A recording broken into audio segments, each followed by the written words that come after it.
Σε μια ήσυχη παραθαλάσσια πόλη στο Μέιν, η καταιγίδα δεν είχε φτάσει ακόμα στο λιμάνι, αλλά τα προβλήματα είχαν ήδη φτάσει. Μέσα σε ένα μικρό εστιατόριο στο δρόμο, τα γέλια ενός πλούσιου κληρονόμου και της κακομαθημένης φίλης του γέμιζαν τον αέρα. Νόμιζαν ότι κανείς δεν τους παρακολουθούσε όταν ο άντρας σήκωσε το πόδι του και κλώτσισε έναν πιστό γερμανικό πιμενικό που είχε γαυγίσει μόνο για να προστατεύσει την. Το εστιατόριο έμεινε σιωπηλό μέχρι που μια ήρεμη φωνή είπε: «Δοκίμασε το ξανά». Γιατί ο άντρας που μόλις είχαν προσβάλει δεν ήταν απλώς ένας πελάτης. Ήταν ένας Navy SEAL που είχε γυρίσει από τον πόλεμο και αυτό που ξεκίνησε ως σκληρότητα πάνω από ένα φλιτζάνι καφέ ήταν έτοιμο να εκθέσει μια ολόκληρη πόλη χτισμένη πάνω διαφθορά. Πριν ξεκινήσουμε, πες μου, από που παρακολουθείτε, γράψτε την πόλη χώρα σας στα σχόλια παρακάτω. Παραθαλάσσια πόλη Χόρμπαρ Ρίτζ βρισκόταν κάτω από μια παλή χειμερινή ομίχλη, όπου ο αέρας άνεμος από τον Ατλαντικό συναντούσε το λεπτό καπνό από τις καμινάδες που στροβιλίζεται από τα ξεθοριασμένα από τον καιρό σπίτια.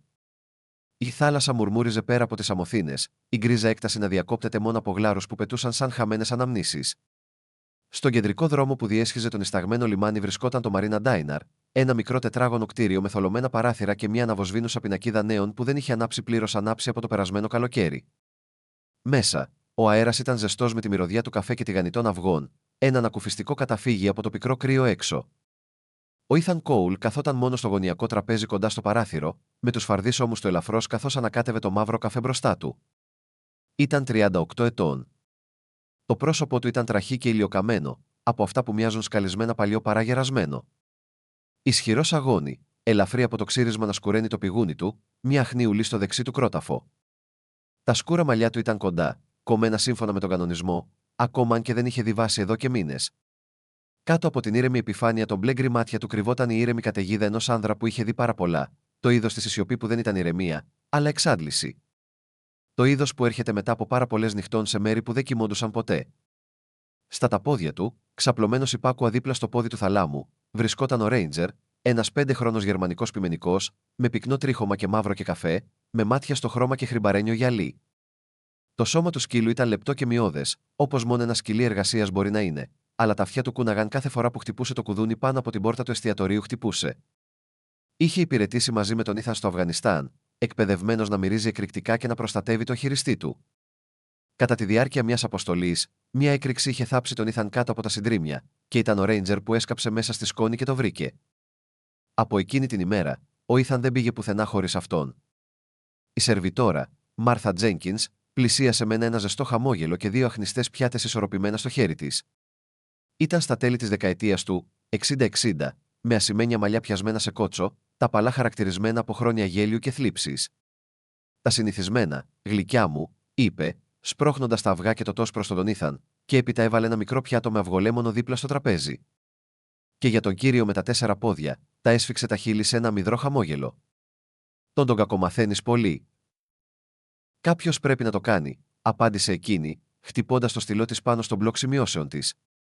«Η πόλη έχει πάρα πολύ παγετό τελευταία, όχι μόνο καιρός». Ήξερε τι εννοούσε. Το Harbor Ridge ήταν όμορφο, αλλά η καρδιά του είχε αρχίσει να σαπίζει κάτω από τη γυαλιστερή επιφάνεια.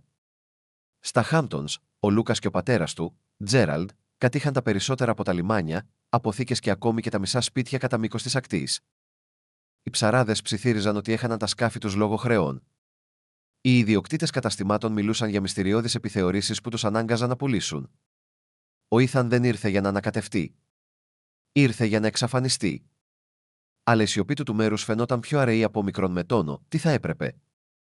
Η Μάρθα έσκυψε πάνω στον πάγκο και τον παρακολουθούσε με εκείνο το νόημα που έχουν οι γυναίκες των μικρών πόλεων, εκείνο που έδειχνε ότι είχαν ήδη μαντέψει την ιστορία σου.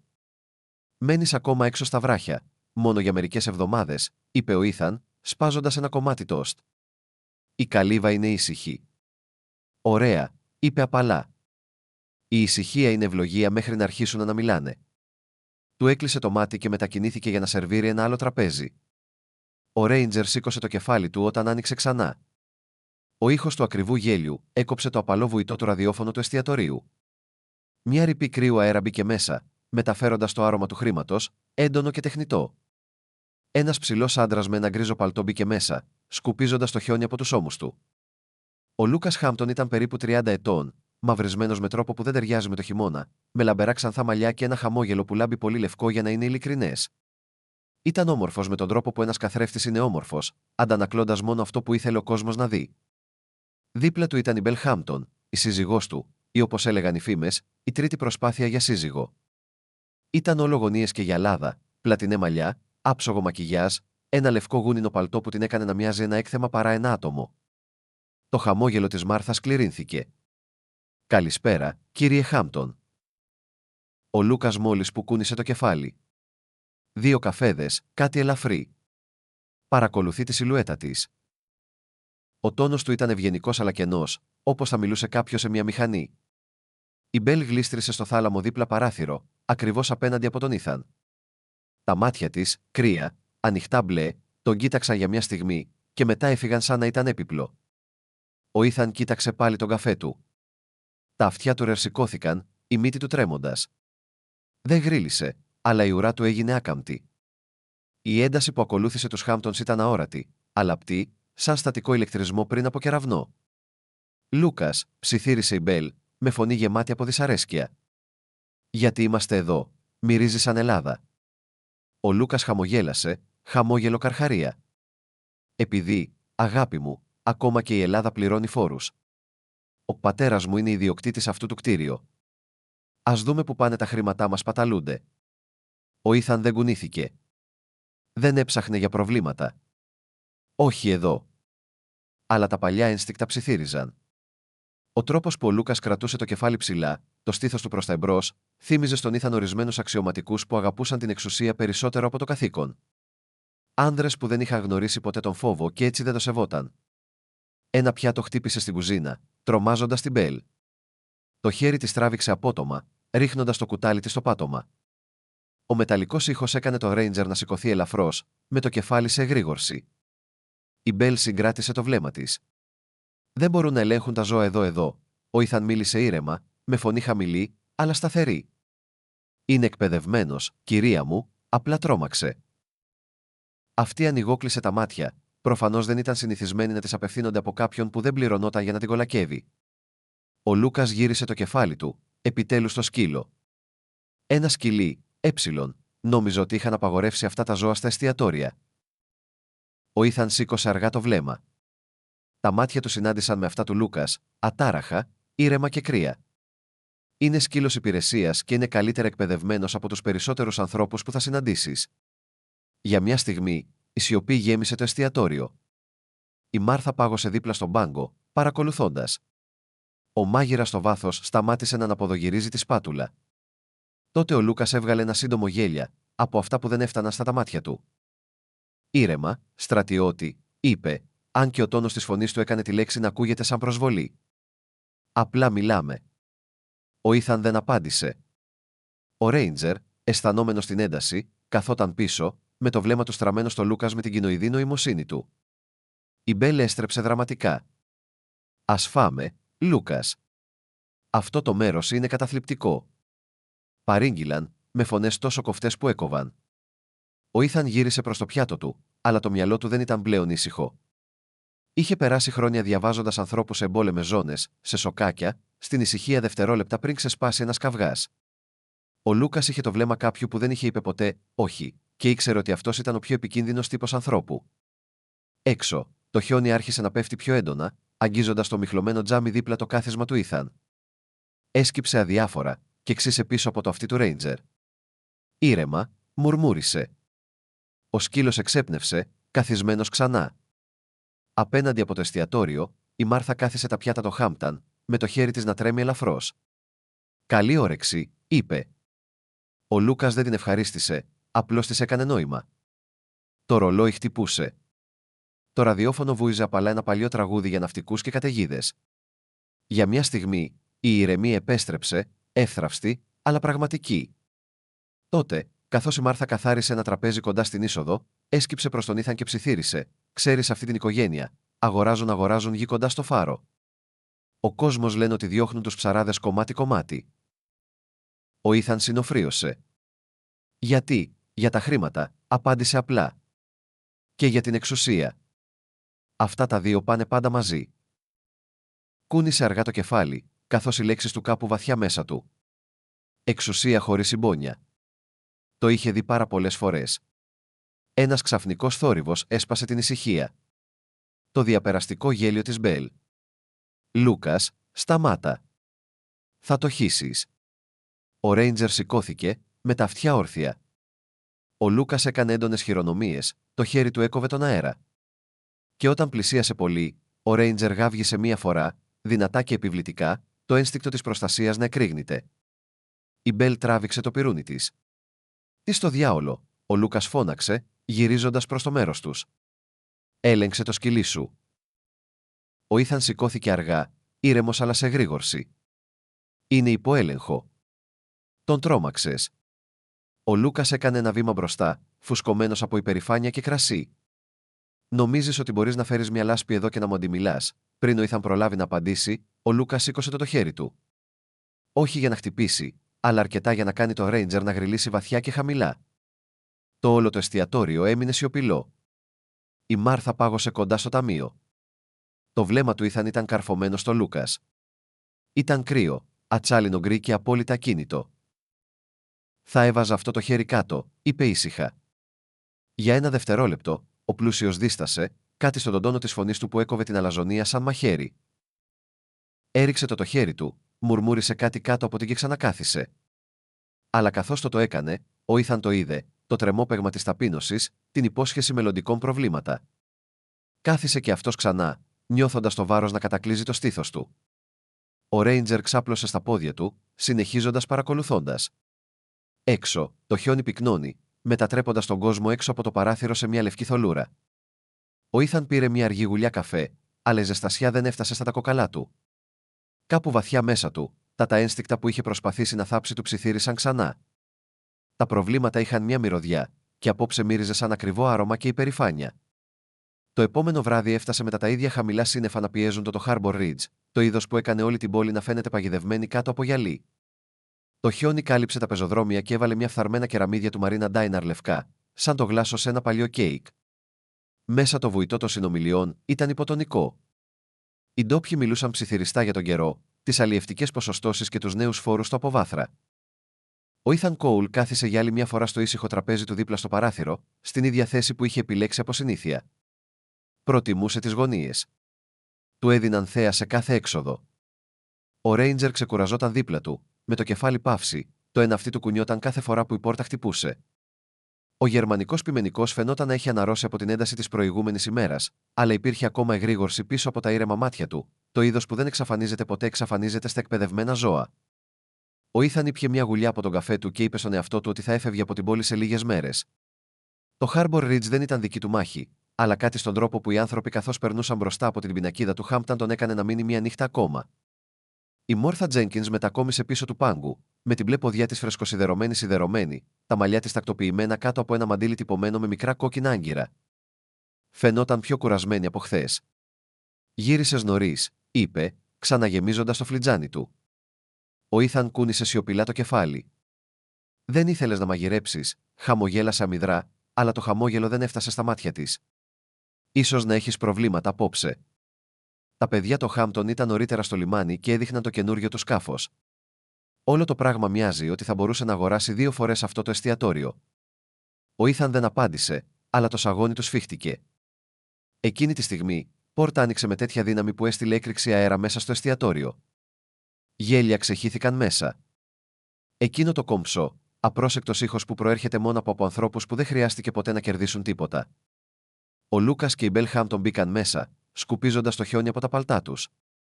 Ο Λούκας φορούσε ένα σκούρο παλτό και δερμάτινα γάντια, με τα ξανθά μαλλιά του τέλεια χτενισμένα προς τα πίσω. Το έντονο σαγόνι του και το σίγουρο βήμα του έδιναν την αίσθηση ενός άνδρα που είχε συνηθίσει να είναι ο πιο δυνατός στο δωμάτιο. Η Μπέλ ακολουθούσε λίγο πίσω, τυλιγμένη σε ένα λευκό γούνινο, τα χείλη της βαμμένα με ένα βαθύ πορφυρό χρώμα που έκαναν το χλωμό της πρόσωπο σχεδόν φαντασματικό. Έριξε μια ματιά στο εστιατόριο με προφανή αηδία πριν καθίσει στο καθιστικό απέναντι από τον Ήθαν, το άρωμά της να διαπερνά τη μυρωδιά του καφέ και λιπαρότητας. «Θεέ μου, Λούκας», μουρμούρισε αρκετά δυνατά ώστε να την ακούσουν όλοι. «Δεν μπορούμε να φάμε κάπου πολιτισμένα, αυτό είναι το μόνο μέρος που είναι ακόμα ανοιχτό», είπε, χαμογελώντας. «Εξάλλου, είναι καλό να υπενθυμίσουμε σε αυτούς τους ανθρώπους ποιος κρατάει τα φώτα αναμένα». Ο Ήθαν Σπουν σταμάτησε στη μέση της φράσης στο στόμα. Η Μάρθα πλησίασε με το σημειωματάριο της και το ευγενικό χαμόγελο κάποιου έχει ασχοληθεί με πάρα πολλούς πελάτες που πιστεύουν ότι τα χρήματα αγοράζουν σεβασμό. Τι να σας φέρω, 2 λάτε, χωρίς ζάχαρη και μια σαλάτα Σίζαρ. Χωρίς κρουτόν, χωρίς σάλτσα, επιπλέον αβοκάντο, είπε ο Μπέλ, κλείνοντας το μενού χωρίς να το κοιτάξει. Και φρόντισε να μην είναι φθηνό μαρούλι που χρησιμοποιείται. Ο Λούκας έσκυψε πίσω, με το ένα χέρι να κουμπά στο τραπέζι. Μπέργκερ, μισοψημένο, εγχώρια μπύρα. Το βλέμμα του στράφηκε προς τον Ήθαν. Πάλι εσύ, μάντεψε, κάποιοι δεν μπορούν να αντέξουν οικονομικά την ποικιλία. Ο Ήθαν δεν αντέδρασε. Είχε μάθει εδώ και καιρό ότι η σιωπή είναι πιο ισχυρή από τα λόγια όταν αντιμετωπίζει την αλαζονία. Αλλά ο Ρέιντζερ σήκωσε το κεφάλι του, αισθανόμενος την ανησυχία του ιδιοκτήτη του. Ήρεμα, ψιθύρισε ο Ήθαν κάτω από την, χαϊδεύοντας ελαφρά το σκυλί. Τα επόμενα λεπτά πέρασαν σε μια εύθραυστη ηρεμία. Η Μάρθα έφερε τα ποτά, τοποθετώντας τα προσεκτικά. Οι άλλοι πελάτες του εστιατορίου, 2 ψαράδες και 2 φορτηγατζίδες, είχαν γίνει ασυνήθιστα ήσυχοι. Μπορούσαν να νιώσουν την ένταση, την καταιγίδα που μαζευόταν στη γωνιακή καμπίνα.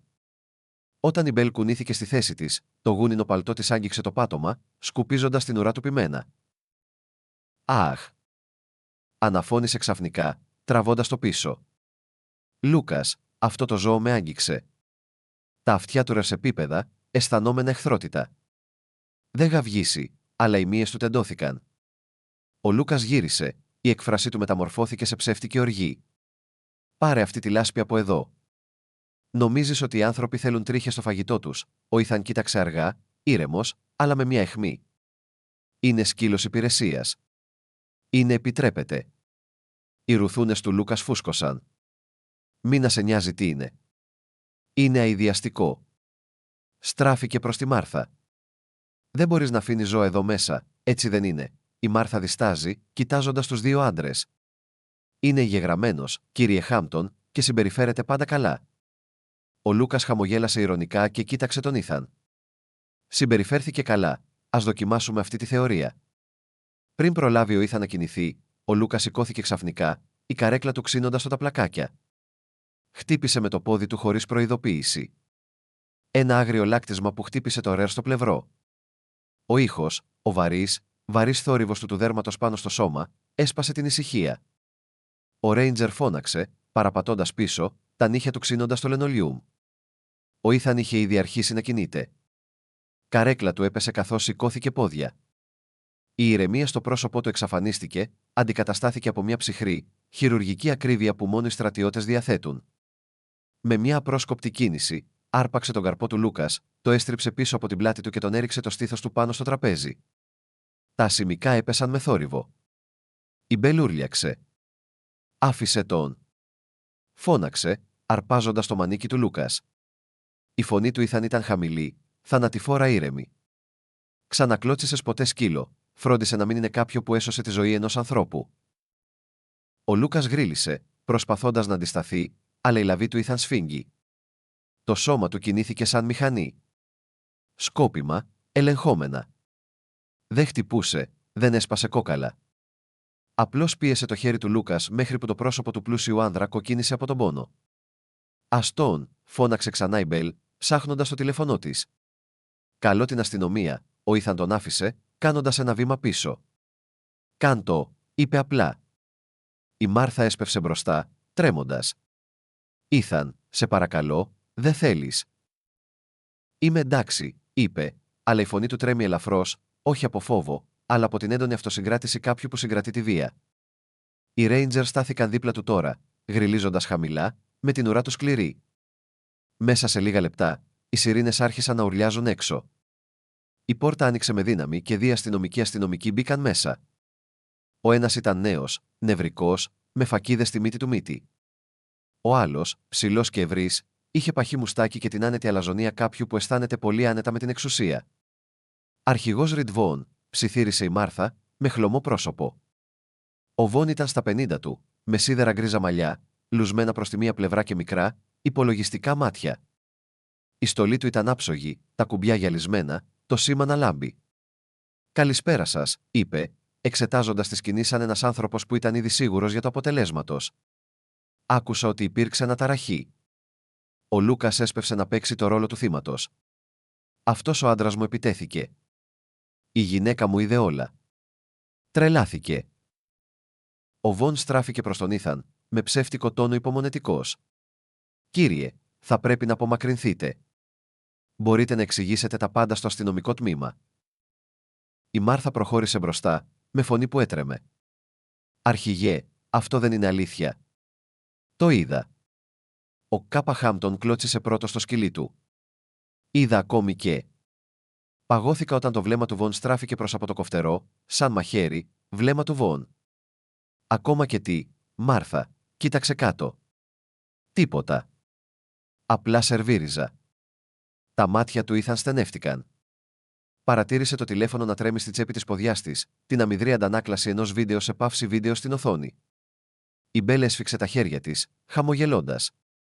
Τόσο προβλέψιμο. Τα σκουπίδια των μικρών πόλεων πάντα στην ίδια πλευρά. Ο Βον εξέπνευσε από τη μύτη του. «Ας μην το κάνουμε αυτό, χάλια». «Κύριε Κόουλ, συλλαμβάνεστε για επίθεση». «Για την υπεράσπιση του σκύλου μου, για διατάραξη της τάξης», ο Βον είπε αποφασιστικά. «Βάλε τα χέρια σου εκεί που να τα βλέπω». Ο Ήθαν σφίγγει τα δόντια του, κάθε το ενστικτό του φώναζε να αντισταθεί, αλλά είδε τα μάτια του Ρέρς, πιστά, φοβισμένα, και ανταυτού σήκωσε τα χέρια του ήρεμα. «Εντάξει», είπε, «αλλά ίσως θα πρέπει να φερθείτε το μαρτυρά σου καλύτερα την επόμενη φορά. Οι κάμερες δεν λένε ψέματα». Το χαμόγελο του Βον ήταν ελαφρύ. «Θα το δούμε αυτό». Καθώς του έβαζαν τις χειροπέδες, τον έβαζαν χειροπέδες, ο Ρέιντζερ γάβγισε μια φορά, και ο ήχος αντιχούσε στο εστιατόριο σαν υπόσχεση. «Πηγαίνετε το σκυλί στο», διέταξε ο Βον έναν από τους άντρες του. «Όχι», είπε απότομα η Μάρθα, προχωρώντας προς τα εμπρός. «Είναι ακίνδυνος». Αλλά η διαμαρτυρία της έσβησε όταν ο Βον της έριξε το ίδιο κρύο, προειδοποιητικό βλέμμα. Η φωνή του Ήθαν έκοψε την ατμόσφαιρα. «Μην ανησυχείς, αγόρι μου», είπε απαλά καθώς τον έσερναν έξω. «Θα έρχομαι να σε πάρω». Το χιόνι έπεφτε πιο έντονα τώρα, που σβήνει γρήγορα τα χνάρια. Καθώς το περιπολικό απομακρυνόταν, τα κόκκινα και μπλε φώτα του χάνονταν μέσα στη θύελα, η Μάρθα στέκονταν τρέμοντας δίπλα στην πόρτα, με το τηλέφωνο ακόμα στην ποδιά της. Μια στιγμή αργότερα, ο Βον πέρασε δίπλα της και της ψιθύρισε, «Διέγραψε το». Δίστασε, μετά κούνησε το κεφάλι, με δάκρυα να κυλούν στα μαγουλά της καθώς η οθόνη έσβησε.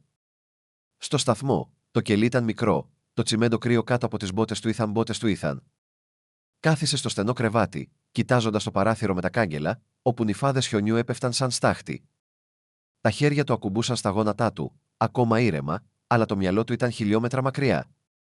Πίσω στα πεδία των μαχών όπου οι άντρες πολεμούσαν για την ελευθερία, όχι για χάρες.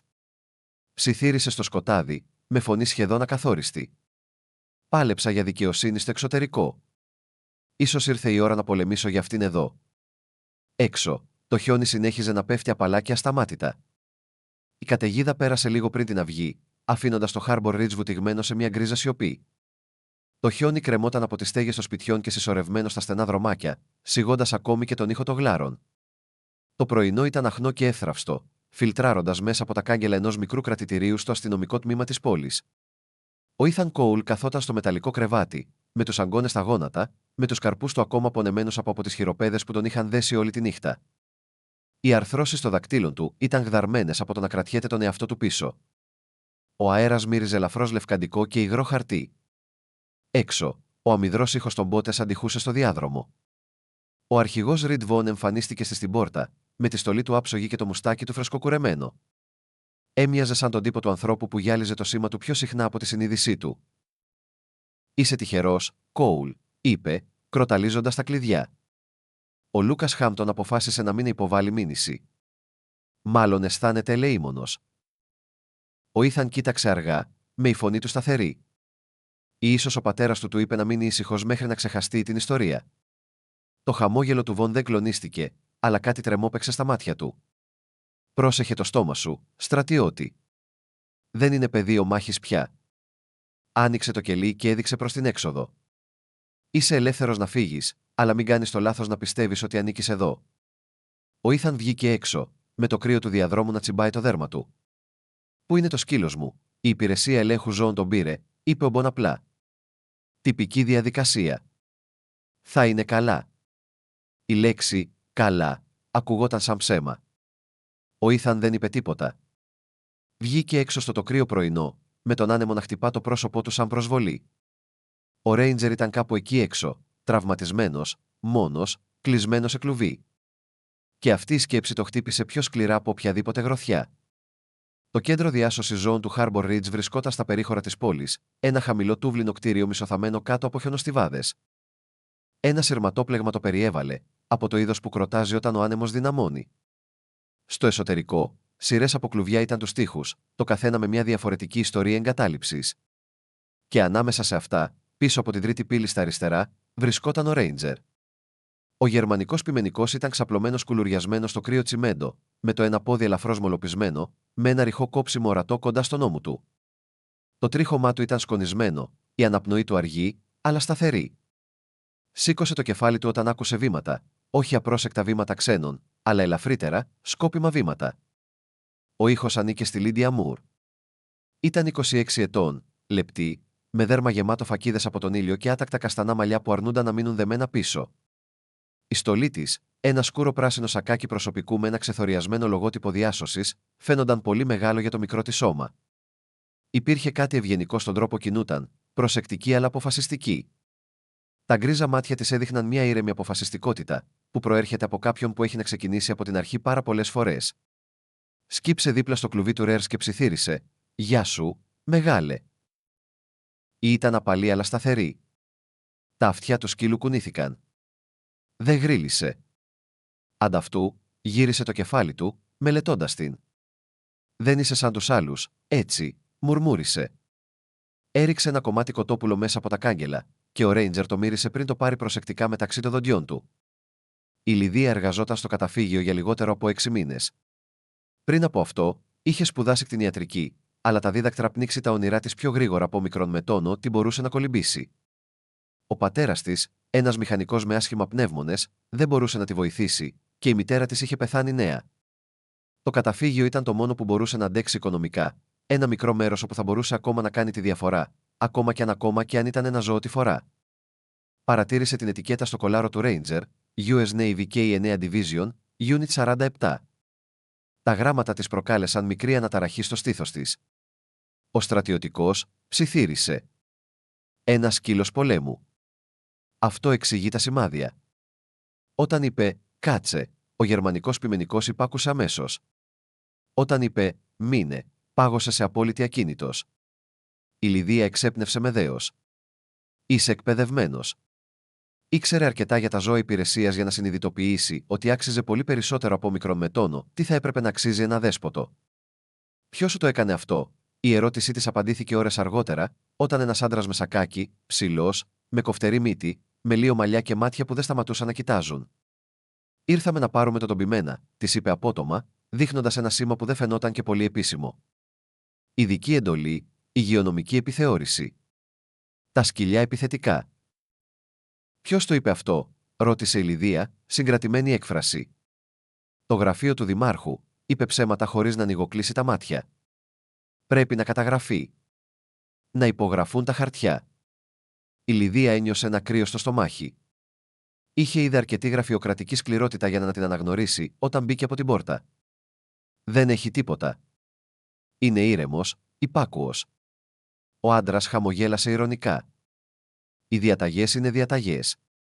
Τον παρακολουθούσε αβοήθητη καθώς αυτός και ένας άλλος εργάτης, και οι δύο άγνωστοι, έσπρωχναν το κλουβί προς το πίσω μέρος του φορτηγού. Ο Ρέιντζερ δεν γάβγισε, αλλά τα μάτια του παρέμειναν καρφωμένα στην ίδια όλη την ώρα, σαν να απομνημόνευε το πρόσωπό της. Όταν οι πόρτες έκλεισαν με δύναμη, η Λιδία στάθηκε παγωμένη στο χιόνι, με την αναπνοή της να σε απαλά σύννεφα. Κάτι δεν εντάξει. Πήρε το τηλέφωνό της και άρχισε να ψάχνει. Δεν της πήρε πολύ χρόνο να βρει το όνομα του Ethan Cole στο αρχείο συλλήψεων. Απελευθερώθηκε την ίδια μέρα. Δίστασε μόνο για μια στιγμή πριν να καλέσει τον αριθμό που ήταν καταχωρημένος ως επικοινωνίας έκτακτης ανάγκης. Το σταθερό τηλέφωνο του εστιατορίου. Η Μόρθα απάντησε, με φωνή βαριά από ανησυχία. Μέσα σε μια ώρα, ο Ήθαν ήταν εκεί, έξω από το καταφύγιο, φορώντας το φθαρμένο καφέ μπουφάν και μπότες καλυμμένες με χιόνι. Το πρόσωπό του ήταν ήρεμο, αλλά τα μάτια του έκαιγαν σαν μπλε φωτιά. «Πού είναι?» ρώτησε ήσυχα. «Είπαν ότι τον πήγαινα για επιθεώρηση», είπε η Λιδία. «Αλλά το φορτηγό δεν πήγε στο κτηνιατρίο. Πήγε δυτικά προς τις βιομηχανικές περιοχές». Ο Ήθαν σφίγγει τα δόντια του. Οι Χάμπτονς ήταν ιδιοκτήτες της αποθήκης. Η Λιδία τον κοίταξε. Τον κοίταξε, πραγματικά τον κοίταξε. Την εξάντληση στη στάση του, το είδος της αυτοσυγκράτησης που έδειχναν οι στρατιώτες πολύ καιρό μετά την αποχώρησή τους από το πεδίο μάχης. Είσαι ο ιδιοκτήτης του, έτσι δεν είναι? Ο Ήθαν κούνησε μία φορά το κεφάλι. Και κάτι παραπάνω, μπορώ βοηθήσω, είπε ξαφνικά, εκπλήσοντας τον εαυτό της. Αν μπορούσες να σώσεις ζωές εκεί έξω εκεί, άσε με να σώσω μία εδώ. Εκείνη τη νύχτα, το Harbor Ridge εξαφανίστηκε κάτω από ένα πέπλο χιονιού. Τα φώτα του δρόμου αναβόσβηναν αδύναμα μέσα στη θύελα, ενώ ο Ήθαν και η Λίδια συναντήθηκαν πίσω από το καταφύγιο, με την αναπνοή τους να είναι ορατή στον παγωμένο αέρα. Η Λίδια φορούσε ένα βαρύ γκρι παλτό και ένα πλεκτό σκουφάκι τραβηγμένο χαμηλά, το πρόσωπό της χλωμό από το κρύο, αλλά αποφασιστικό. Ο Ήθαν της έδωσε έναν φακό και κοίταξε το ρολόι του. Έχουμε 20 λεπτά πριν την επόμενη περιπολία, είπε. Κινήθηκαν σαν φαντάσματα, ακολουθώντας τα ίχνη των δασοφυλάκων προς πίσω μέρος μιας περιφραγμένης αποθήκης. Το κτίριο υψωνόταν από πάνω τους, μεταλλικό, σιωπηλό, με τα παραθυρά του σκοτεινά. Ο Ήθαν έκοψε το σειρματόπλεγμα με μια πένσα που είχε δανειστεί από τον τεχνίτη του εστιατορίου. Η Λιδία τον ακολούθησε, κρατώντας σφιχτά μια ιατρική τσάντα στο στήθος της. Μέσα, η ηχό των βημάτων τους αναμειγνύονταν με το χαμηλό ήχο μιας γεννήτριας. Το γάβγισμα του Ρέρς έσπασε τη σιωπή, αχνό, αλλά διακριτό, ένας ήχος που χτύπησε κατευθείαν στο στήθος του Ήθαν. Βρήκε σε ένα κλουβί μεγαλύτερο από πριν. Ένα χάλιβα φήμοτρο σφιγμένο πάνω από το ρίγχος του. Ήρεμα, αγόρι μου, ψιθύρισε ο Ήθαν, γονατίζοντας. Η ουρά του Ρέιντζερ κούνησε αδύναμα. Η Λιδία γονάτισε δίπλα του, με τα χέρια να τρέμουν καθώς του έβγαζε το φήμοτρο και καθάριζε το ρηχό τραύμα στον ώμο του. Είναι αφυδατωμένος, αλλά σταθερός, είπε. Δεν τον τάισαν. Τα χέρια του Ήθαν ήταν σταθερά καθώς ξεκλείδωνε την πύλη. Όχι πια. Σήκωσε το κολάρο του Ρερ, ψιθυρίζοντας, φεύγουμε. Γλίστρησαν πίσω στην καταιγίδα, ο Ρέιντζερ κουτσένοντας ελαφρώς, αλλά περπατώντας δίπλα τους με ήρεμη δύναμη. Όταν έφτασαν στην άκρη των βράχων, η Λιδία κοίταξε πίσω προς τα φώτα της πόλης. Θα μας κυνηγήσουν, είπε. Ας να έρθουν, απάντησε ο Ήθαν, με την ανάσα του να τμίζει στο σκοτάδι. Μόλις το έκαναν προσωπικό. Καθώς το χιόνι κάλυπτε τα χνάρια τους, η Ρέιντζερ πίεσε το πόδι του, ένα χαμηλό βόμβο πίστης να δονείται στο στήθος του. Οι τρεις τους εξαφανίστηκαν μέσα στη χιονοθύελα, ένας στρατιώτης, ένας διασώστης και ένα σκυλί δεμένο με την επιβίωση. Η καταιγίδα που τους είχε κρύψει τη νύχτα πριν έδωσε το δρόμο σε μια εύθραυστη αυγή. Το χιόνι κατά μήκος στα βράχια του Χόρμπαρ Ριτζ έλαμπε απαλό μπλε κάτω από το πρώτο φως, ο άνεμος φύριζε μέσα από τα σπασμένα κλαδιά των μπεύκων σαν ψίθυροι από τη θάλασσα. Ο Ήθαν Κόουλ, σκύβοντας δίπλα σε μια παλιά σιδερένια σόμπα μέσα ένα εγκαταλελειμμένο αποθήκη που κάποτε ανήκε στον αποθανόντα σύζυγο της Μάρθας. Ο μέρος μύριζε σκουριά και αλάτι, ένα κενό υπόλοιμα μια ζωή ψαράδων που είχε περάσει προπολού. Ο Ρέιντζερ κοιμόταν δίπλα του πάνω σε ένα παλιό μουσαμά, με το πλευρό του να ανεβοκατεβαίνει σταθερά. Η πληγή στον ώμο του είχε αρχίσει να νεπουλώνεται, αν και ακόμα κουτσούσε ελαφρώς. Η Λιδία καθόταν κοντά στην πόρτα, τυλιγμένη σε παχιά γκρι κουβέρτα. Το πρόσωπό της ήταν χλωμό, αλλά σε εγρήγορση. Δεν είχε κοιμηθεί σχεδόν καθόλου. Ο Ήθαν κοίταξε τις τάχτες και είπε ήσυχα: Θα με κάνουν τον κακό. Το έκαναν ήδη, απάντησε η Λιδία, κρατώντας το τηλεφωνό της. Η οθόνη έλαμπε με τις τα πρωινά νέα. Πρώην πεζοναύτης επιτίθεται επιχειρηματία, δραπετεύει από την κράτηση με επικίνδυνο σκυλί. Η φωτογραφία κάτω από τον επικεφαλίδα ήταν θολή. Ο Ήθαν σπρώχνεται στο περιπολικό. Ο Ρέιντζερ γαυγίζει στο παρασκήνιο. Οι Χάμπτονς έχουν την τοπική εφημερίδα, πρόσθεσε. Και το μισό πόλη τη διαβάζει σαν Ευαγγέλιο. Ο Ήθαν έπνευσε αργά. Έτσι κρύβεται η εξουσία πίσω από γυαλιστερά λόγια. Ο Ρέιντζερ σήκωσε το κεφάλι του, μυρίζοντας τον κρύο αέρα. Τα κεχριμπαρένια μάτια συνάντησαν αυτά του Ήθαν, σαν να έλεγαν: Έχουμε αντιμετωπίσει και χειρότερα. Ο Ήθαν έσκυψε και χάιδεψε το αυτί του σκύλου. Θα καθαρίσουμε τα ονόματά μας, αλλά όχι μόνο το δικό μας. Η Μάρθα Τζένκινς εμφανίστηκε στην πόρτα, τυλιγμένη στο μάλινο παλτό της, με την αναπνοή της να δημιουργεί ομίχλιστο κρύο. Τα μαλλιά της ήταν κρυμμένα κάτω από ένα πλεκτό σκουφάκι, τα μάγουλα της κοκκίνησαν από το κρύο. Δεν έπρεπε να έρθετε εδώ, είπε. Δεν έπρεπε να έρθετε εδώ, είπε, αν και η φωνή της ήταν πιο κουρασμένη παρά θυμωμένη. Τα Χάμπτονς έχουν μάτια παντού, και μετά από εκείνη την ιστορία, οι άνθρωποι θα φοβούνται να σας κοιτάξουν καν. Ο Ήθαν στάθηκε όρθιος και σταθερός, παρά την κούραση που το βαραίνει. Δεν θα κρυφτώ για πάντα, Μάρθα. Απλά χρειάζομαι χρόνο για να σκεφτώ. Δεν έχεις και πολύ από αυτό, είπε εκείνη. Ο Λούκας υπέβαλε άλλη αναφορά. Λέει ότι τον επιτέθηκες 2 φορές, έκλεψες το σκυλί σου και απείλησες τη γυναίκα του. Η Λιδία συνοφρίωσε. Αυτό είναι παράλογο. Αυτό είναι παράλογο, συμφώνησε η Μάρθα, αλλά αποτελεσματικό. Γύρισε προς το Ρέιντζερ, που είχε σηκωθεί για να τη χαιρετήσει κουνώντας αργά την ουρά του. Σκύψε, τρίβοντας το τρίχωμα πίσω του λαιμού του. Είσαι καλό αγόρι, έτσι, δεν είσαι δολοφόνος. Τα μάτια της μαλάκωσαν, αλλά μετά σκοτίνιασαν με κάτι άλλο. Μία μνήμη που δεν την είχε αφήσει ποτέ. Περπάτησε προς ένα παλιό ντουλάπι σκουριασμένο από το θαλασσινό αέρα, τράβηξε το μάδαλο και έβγαλε ένα μικρό ξύλινο κουτί καλυμμένο με σκόνη. Αυτό ανήκε στον άντρα μου, τον Σάμιουελ, είπε ήσυχα. Διευθύνει οι Χάμπτονς αγοράσουν όλες τις αποβάθρες πόλεις. Αρνήθηκε να πουλήσει. Είπε ότι ξεπλένουν χρήματα μέσω της εξαγωγικής. Ψεύτικα τιμολόγια, κλεμμένα καύσιμα επιδοτήσεις, ομικρόν με τόνο, τι μπορείς να φανταστείς. Ο Ήθαν την παρακολουθούσε προσεκτικά. Τι του συνέβη, το βλέμμα της Μάρθας στράφηκε προς το μικρό παράθυρο με θέα στη θάλασσα. Είπαν ότι το καράβι του ανατράπηκε σε μια καταιγίδα πριν από 15 χρόνια. Αλλά εκείνη τη νύχτα δεν υπήρχαν κύματα, μόνο ομίχλοι. Η ακτοφυλακή δεν βρήκε ποτέ το ναυάγιο. Μόνο το μπουφάν του ξεβράστηκε στην ακτή. Έβαλε το κουτί στα χέρια του Ήθαν. Ήταν βαρύτερο από μικρόν με τόνο, τι φαινόταν. Μέσα υπήρχε ένα σημειωματάριο τυλιγμένο σε λαδόπανο και ένας διπλωμένος χάρτης με κόκκινα χ σημειωμένα την ακτογραμμή του λιμανιού. Η Λιδία έσκυψε πιο κοντά, με το μέτωπό της να ρητίζεται. Αυτές οι συντεταγμένες τέριαζαν με τις αποβάθρες που ανήκαν στη Hampton Maritime Holdings. Ο Ήθαν άνοιξε το σημειωματάριο. Καταχωρήσεις ήταν σχολαστικές ονομασίες, αποστολές και ημερομηνίες. Αυτές είναι ψεύτικες εξαγωγές, είπε.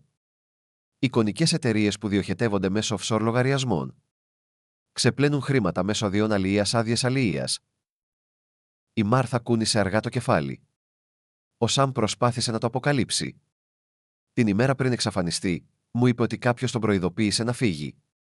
Η φωνή της έσπασε, ήταν σχεδόν ψίθυρος. Δεν είχε ποτέ την ευκαιρία. Ο Ρέιντζερ πλησίασε το πόδι του Ήθαν σαν αισθανόταν τη σοβαρότητα της στιγμής. Η Λίντια έτριψε τα χέρια της μεταξύ τους για να ζεσταθούν. Αν μπορούμε να το δώσουμε σε κάποιον έξω από την πόλη, σε κάποιον που δεν μπορούν να φτάσουν οι Χάμπτονς. Το σαγόνι του Ήθαν σφίγγεται. Ξέρω έναν άντρα στο NCIS, τον ειδικό πράκτορα Νιταβιώτανη Μοράλες. Υπηρέτησα μαζί του στο Κανταχάρ. Είναι ειλικρινής. Αν μπορέσω αυτό το σημειωματάριο, θα ξεκινήσει έρευνα. Η Μάρθα δίστασε. Ο Νιταβιώτανη Μοράλες χαμογέλασε ελαφρά. Ο Σαμ συνήθιζε να αναφέρει έναν Μοράλες. Έλεγε ότι ήταν ο μόνος ομοσπονδιακός που δεν δεχόταν δωροδοκίες από τους λιμάνι. Ίσως είναι ο ίδιος. Ο Ήθαν κούνησε το κεφάλι. Τότε έχουμε μια ευκαιρία. Αλλά πριν προλάβει να πει κάτι άλλο, ο Ρέιντζερ έβγαλε ένα χαμηλό γρίλισμα. Οι τρεις τους πάγωσαν. Έξω, ο ήχος των ελαστικών πάνω στο παγωμένο χαλίκι αντίχησε στο πρωινό. Μέσα από το σπασμένο παράθυρο, ο Ήθαν είδε την αχνή σιλουέτα ενός μαύρου SUV να περιμένει με αναμένητη μηχανή κοντά στο δρόμο. 2 άντρες βγήκαν, και οι 2 με βαριά παλτά, και εξέτασαν περιοχή. Ο ένας από αυτούς ήταν ψηλός, χτισμένος σαν αμυντικός με ξυρισμένο κεφάλι και μια μακριά ουλή στο σαγόνι. Ο άλλος ήταν νεότερος, αδύνατος, με την ανήσυχη σύσπαση κάποιου που ήθελε πολύ να αποδείξει την αξία του. Οι άντρες του Λούκας, μουρμούρισε ο Ήθαν. Έκανε νόημα στη Λίντια και τη Μάρθα να μείνουν χαμηλά.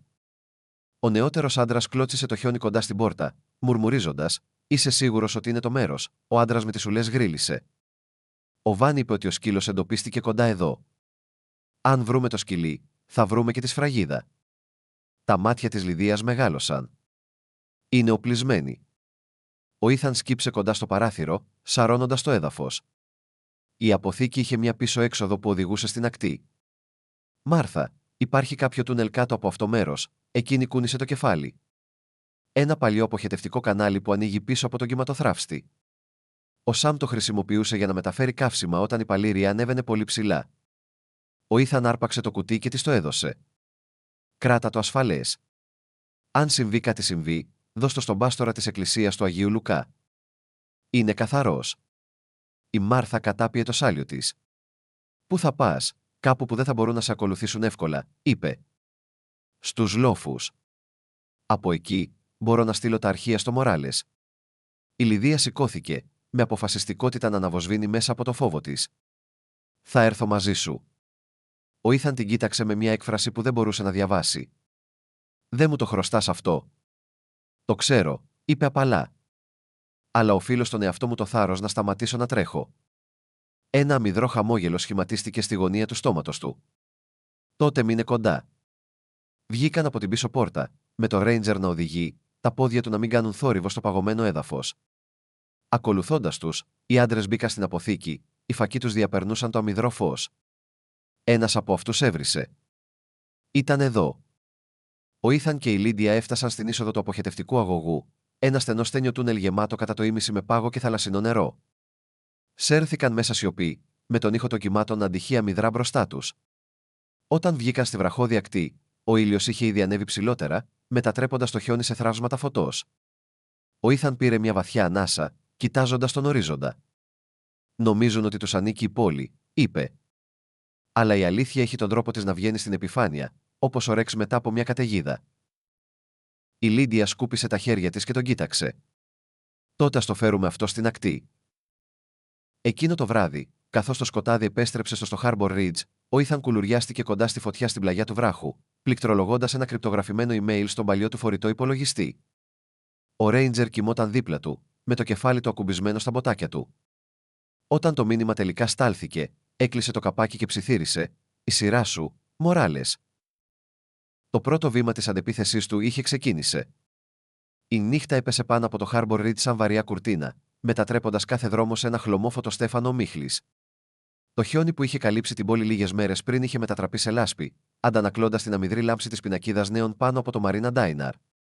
Η πινακίδα τρεμόπαιζε αδύναμα, σβήνοντας κάθε λίγα δευτερόλεπτα, σαν το ίδιο το παλιό κτίριο αναπνέει με δυσκολία αναπνοή. Μέσα, η Μάρθα Τζένκινς κινούνταν αργά ανάμεσα στα τραπέζια, σκουπίζοντάς τα με τη συνηθισμένη της προσοχή. Τα χέρια της ήταν σκασμένα από τα χρόνια που τα έβαζε σε ζεστό νερό και απορρυπαντικού, αλλά ακόμα ελαφρώς ακόμα. Από τότε που δημοσιεύτηκε το άρθρο για τη VA, οι περισσότεροι θαμώνες είχαν σταματήσει να έρχονται. Μόνο 2 ψαράδες καθόταν στο μπαρ, πίνοντας καφέ σιωπηλά. Η πόρτα άνοιξε με ένα τρίξιμο και ο ήχος μπότες έσπασε τη σιωπή. Ο Ήθαν Κόουλ μπήκε μέσα, ψηλός και ήρεμος, με το σκούρο παλτό του ακόμα καλυμμένο με χιόνι. Ο Ρέιντζερ έτρεξε δίπλα του, κουτσένοντας ελαφρώς το μπροστινό του πόδι, αλλά σε γρήγορση όπως πάντα.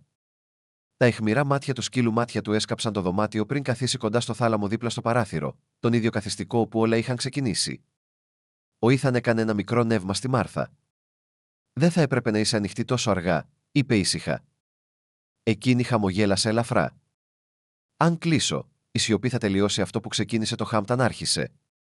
Του έβαλε μια κούπα καφέ και του έβαλε ένα πιάτο με πίτα, με τα χέρια της τρέμοντας ελαφρώς.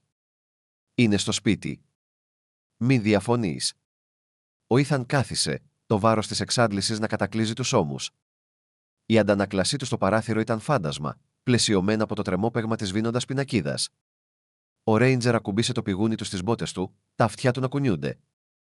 Υπήρχε ειρήνη εδώ. Εύθραυστη αλλά πραγματική. Το είδος που έρχεται μόνο πριν κάτι σπάσει. Απέναντι, στην άλλη πλευρά του δρόμου, ένα μαύρο με σβηστά φώτα. 2 άντρες κάθονταν μέσα, και οι 2 φορούσαν παχιά παλτά και φθηνά γάντια. Ο ένας είχε ένα τσιγάρο πίσω από το αυτί του, το πρόσωπο του γεμάτο παλιά σημάδια από εγκάβματα. Ο άλλος ήταν νεότερος, ανήσυχος, μασούσε τσίχλα καθώς παρακολουθούσε το εστιατόριο. «Είσαι σίγουρος ότι είναι εδώ?» ρώτησε ο νεότερος. «Ναι», απάντησε ο μεγαλύτερος, ανάβοντας ένα σπίρτο. Ο αφεντικό είπε: «Καθάρισε τα». Χωρίς μάρτυρες, χωρίς αποδείξεις. Πέταξε το σπίρτο έξω από το παράθυρο, με τα μάτια του να λάμπουν στο σκοτάδι. Πίσω μέσα, η Μάρθα ξαναγέμισε τον καφέ του Ήθαν, με χαμηλή φωνή. «Είχα μια επίσκεψη το πρωί. Ένας άντρας από την κομιτεία είπε ότι επανεξετάζουν τη μισθωσή μου. Αν το εστιατόριο δεν πληρεί τους κανονισμούς, θα με κλείσουν». Ο Ήθαν συνοφρίωσε. «Άσε με να μαντέψω, το όνομα του Λούκας Χάμπτον δεν ήταν στα έγγραφα, αλλά τα δακτυλικά του αποτυπώματα ήταν παντού». Κούνησε το κεφάλι, με τα μάτια της κουρασμένα. Αυτή η πόλη ήταν για ψάρεμα και οικογένεια. Τώρα είναι μόνο τα χρήματα και ο φόβος. Ο Ρέιντζερ ξαφνικά σήκωσε το κεφάλι του.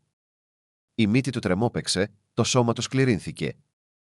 Έβγαλε ένα χαμηλό, ανήσυχο. Ο Ήθαν κοίταξε κάτω. Τι είναι, αγόρι, το γρίλισμα του Ρερσέ έγινε πιο βαθύ. Γύρισε προς την πόρτα της κουζίνας, με τα ρουθούνια να φουσκώνουν. Τότε ο Ήθαν το μύρισε κι αυτός. Απαλό χημική, έντονη μυρωδιά βενζίνης. Μάρθα, είπε ήσυχα. Σηκώσου. Βγες έξω τώρα. Αυτή ανοιγόκλεισε τα μάτια.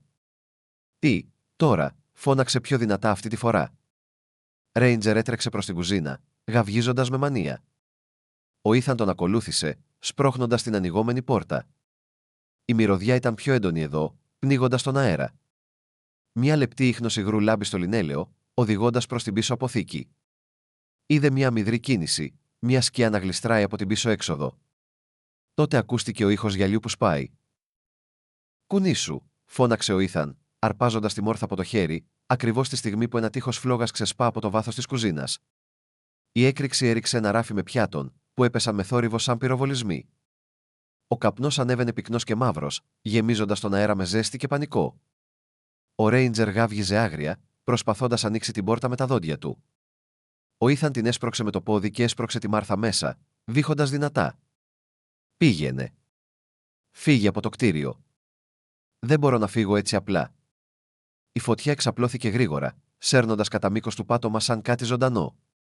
Ο Ήθαν άρπαξε τον πυροσβεστήρα από τον τοίχο και γύρισε πίσω, αλλά οι φλόγες είχαν ήδη καταλάβει το βάθος της κουζίνας. Ο ήχος του ξύλου που σπάει γέμισε τα αυτιά του.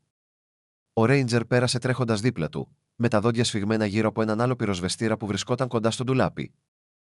Τον έσυρε προς την μπροστινή πόρτα, με τα πόδια του να γλιστρούν το ληστηρό πάτωμα. «Καλό παιδί», φώναξε ο Ήθαν, φώναξε πάνω από το βουητό, ψεκάζοντας τον αφρό στην έξοδο. Αλλά μια φλεγόμενη δοκός έπεσε, χτυπώντας τον τοίχο κοντά στον Ρέιντζερ. Ο σκύλος γάβγισε από τον πόνο καθώς πινθύρες έπεφταν σαν βροχή στην πλάτη του. Ο Ήθαν όρμησε, τραβώντας το δοκάρι στην άκρη με τα γυμνά χέρια. Τα γάντια του κάηκαν, το δέρμα του φουσκώνοντας καθώς άρπαξε το Ρέρζ από το γιακά και τον έσυρε μέσα από τον καπνό. Σκόνταψαν στην μπροστινή πόρτα ακριβώς τη στιγμή που τα παράθυρα έσπασαν πίσω τους, η πινακίδα του εστιατορίου να καταρρέει σε μια βροχή από σπινθύρες. Έξω, ο κρύος αέρας τους χτύπησε σαν παγωμένο. Η Μάρθα στεκόταν στο δρόμο, με τα μάτια από τρόμο, με δάκρυα να τρέχουν στο πρόσωπό της. «Ήθαν», φώναξε, τρέχοντας μπρος. Της έδωσε το ράντζερ της, του οποίου το τρίχωμα ήταν καψαλισμένοι, αλλά τα μάτια του εξακολουθούσαν να λάμπουν με ζωή. «Πάρ' τον από εδώ», είπε ο Ήθαν, είπε με τραχύτητα. Οι πρώτες ειρήνες ακούστηκαν από μακριά, αλλά δεν ήταν αρκετά γρήγορες για να σώσουν αυτό που είχε απομείνει. Οι φλόγες κατέστρεψαν την οροφή του εστιατορίου, βάφοντας τη νύχτα πορτοκαλί και μαύρο χρώμα. Οι άνθρωποι μαζεύτηκαν στις γωνίες, ψιθυρίζοντας, παρακολουθώντας το μόνο ζεστό μέρος της πόλης να καίγεται σε στάχτη.